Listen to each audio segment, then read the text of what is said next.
Before I get to a bit which I'd like to share with you this morning, I wanted to share with all of us a little bit of news. On Thursday night at around 10 o'clock in the evening, our Bishop Lawrence Provenzano and his canon to the ordinary, Canon John Bennett, were in a severe car wreck in Brooklyn, coming back from a pre-convention meeting. They and the other driver in the other car were hospitalized that night. The bishop was let out on Friday, and then last night Canon Bennett was let out. So the good news is that they will be okay, but please keep them in your prayers, because if you've ever been in a car wreck, you know that the healing is not just about the body stuff that has to be healed. There's a lot of mental work to be healed too after those wrecks. Now, speaking of church stuff, the past month has been a very interesting one in the Episcopal Church, especially for those who are following anything coming out of my alma mater, the General Theological Seminary in Chelsea, New York, a whole city block between 19th and 20th Street and 8th and 9th Avenue. In fact, Ken, you grew up right around the corner from there.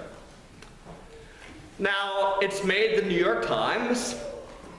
Maybe some of your friends have been asking you if they see Episcopal and asking you, what is this about? And the long and short of it is that a little more than a year ago, they hired a new dean and president for the seminary.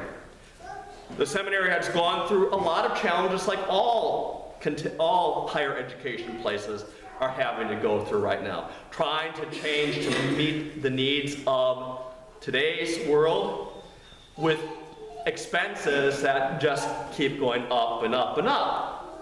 So over the past several years, they actually sold off a lot of their property, have built up some luxury condos, but the seminary is still there. They were on solid financial ground finally. But then, when there's so much chaos going on, the relationship between the faculty, and I know there's some faculty here, the faculty and the dean became so constrained, so almost warlike, that 80% of the faculty asked the Board of Trustees to meet with them because they said they couldn't continue in the relationship that they were having, that it was an unsafe environment. A month ago, end of September, the board met and said, well, we accept your resignations then, when they didn't resign. Now there has been back and forth. There have been letters, calls, not only by the faculty, but by bishops, by clergy and laity, and especially those who graduated from that institution. Because I and my friends don't want to see the place we love close. But what saddens me even more is when I see posts from those that I love and those that I do not know, moving from simply talking about the situation to personal attacks and hatred, then my heart starts to really sink.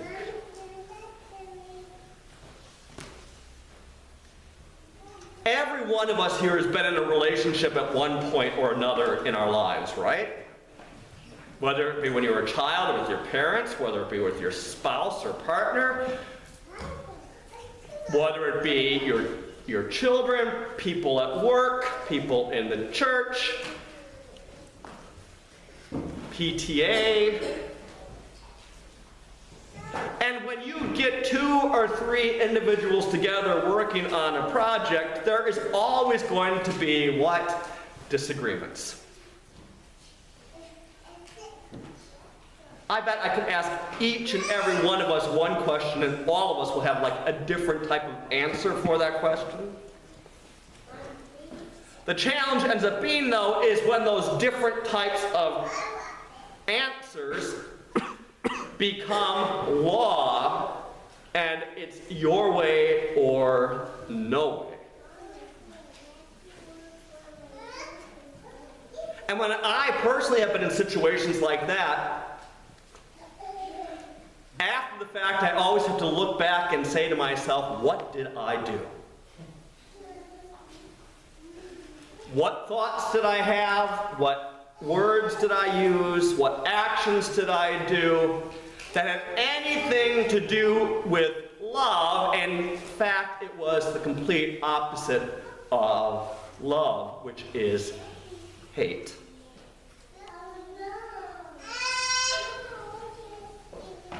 Human beings are wired, being in the image, created in the image of God, to love.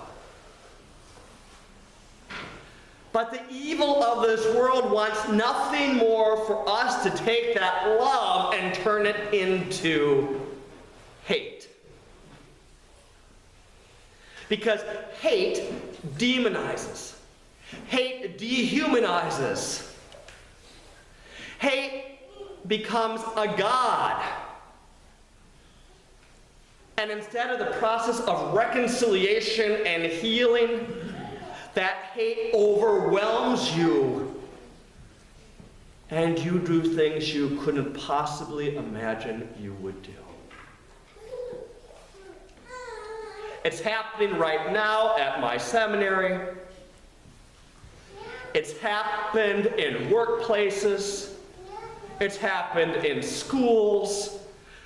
It's happened in churches here in Wantagh, whether it be St. Jude, St. Francis, Christ Lutheran, the UCC Church, even the synagogues. Because we human beings like to think that we are always right and nobody else could possibly do as good of a job as we do. We're practically perfect. Or as we say in Bible study every Thursday, Pat is practically perfect. Notice, Nancy, I did not say it was you.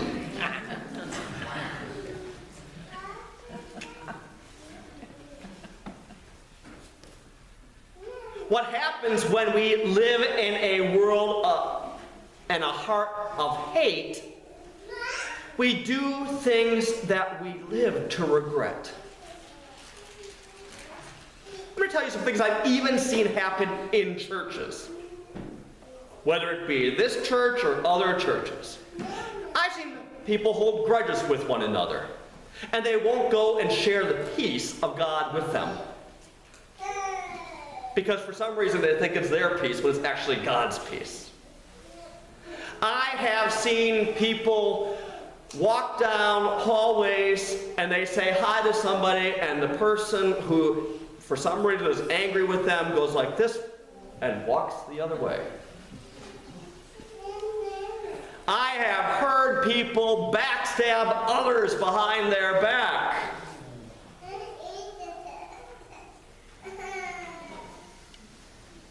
And it happens not just in the church.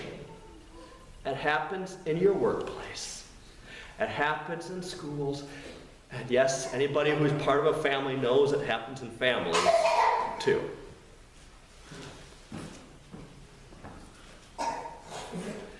Jesus' gospel, the good news for us, calls us to be something different and better. You know, Jesus didn't have many mandates for us. There aren't many things he said, you have to go do this. But he did say to go and feed the hungry. He said to clothe the naked.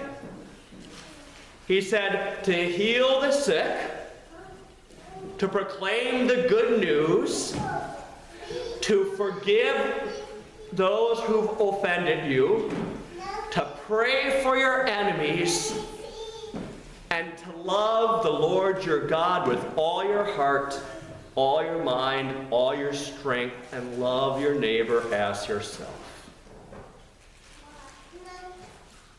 To love one another as we are loved.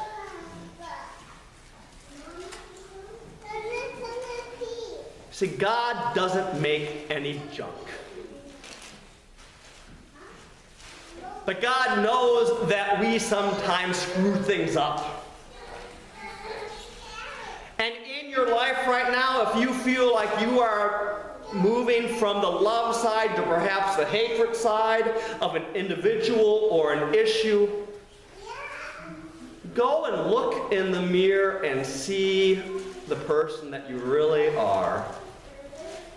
Ask God for forgiveness and try to go forth in love. Now, I do not know what's going to happen at my seminary in New York. I ask all of you to pray for the students and their families, the fired Board of Trustees, General Seminary 8. Pray for the other faculty that are there. Do I dare say the scabs who are teaching there? Pray for the dean and his family. Pray for the board and pray for the alumni and alumnae. They're just a symptom of what's happening in our world. But we, as people of faith, are called into something more. We are called to love, not hate. To serve, not to hoard. My friends, no matter where you are on your journey today, ask the Lord of light, the God of love, to come into your hearts, to purge you of all hatred, and to move forward in pure love. Amen.